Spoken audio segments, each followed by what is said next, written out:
One of the interesting things to come out in the last few weeks, particularly around Arctic drilling, was that Hillary Clinton, who of course is a candidate for president in 2016, actually broke away from President Obama over Arctic drilling. She expressed her disapproval just a day after Obama gave Shell the go-ahead in a tweet. For you guys, is she the climate change candidate that you see out there? Do you think that she is putting her best foot forward when it comes to climate change? I mean, I think that move has got to reflect polling that she's looking at, that people understand that the fact that the Arctic is melting and allowing for more exploitation up there is not a reason to double down on the very thing that's causing the Arctic to melt in the first place. Again, that's just a common sense thing that I think is very widely shared across American society. Hillary's got a checkered record when it comes to climate. If you look at the Keystone XL pipeline, there were some deep conflicts of interest between former staffers of hers, and her position on the pipeline was pretty clear.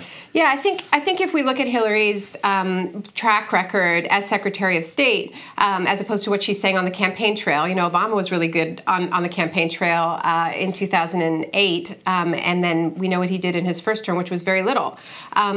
But you know, when Hillary was Secretary of State, she really didn't talk about climate change very much, not nearly as much as Kerry has talked about it. And her State Department was all set to rubber stamp the Keystone XL pipeline, and its hand was forced because of the growth of that movement and because, frankly, Obama intervened. So I think having another sort of savior narrative of, oh, if we could just elect Hillary and then everything would be okay on climate would be rather naive.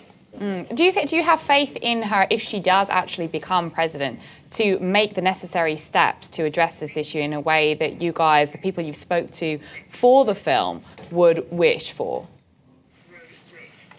What we've seen in places like Germany, where they're engaged in a huge energy transition, they're at 30% renewables in their electricity mix. They've created 400,000 jobs and 900,000 energy co-ops that directly benefit local communities that have taken back control of their energy system. That came about because there was an anti-nuclear movement in Germany that really turned the tide on nuclear energy and then went further and has been fighting for renewables and is now going further and is trying to shut down coal. The German government, in its coalition form, was more susceptible to popular pressure.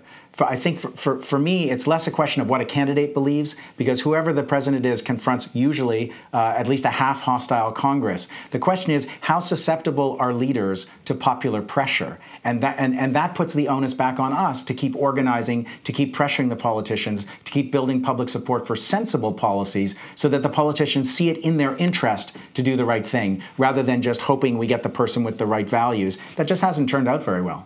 Yeah, I think using the word faith in the context of electoral leaders is never a good idea. It's really not about having faith in them. But it's also the reason why we call this project "This Changes Everything" is because once you really dig into climate change, it lights up all of these other issues, including the need to get money out of politics. Say first and foremost, fossil fuel money. I mean, the influence of fossil fuel money over American politics is just staggering. I mean, the Koch brothers alone. I mean, this is money that's mostly comes from oil and gas. They're the single largest shareholders in the Alberta tar sands.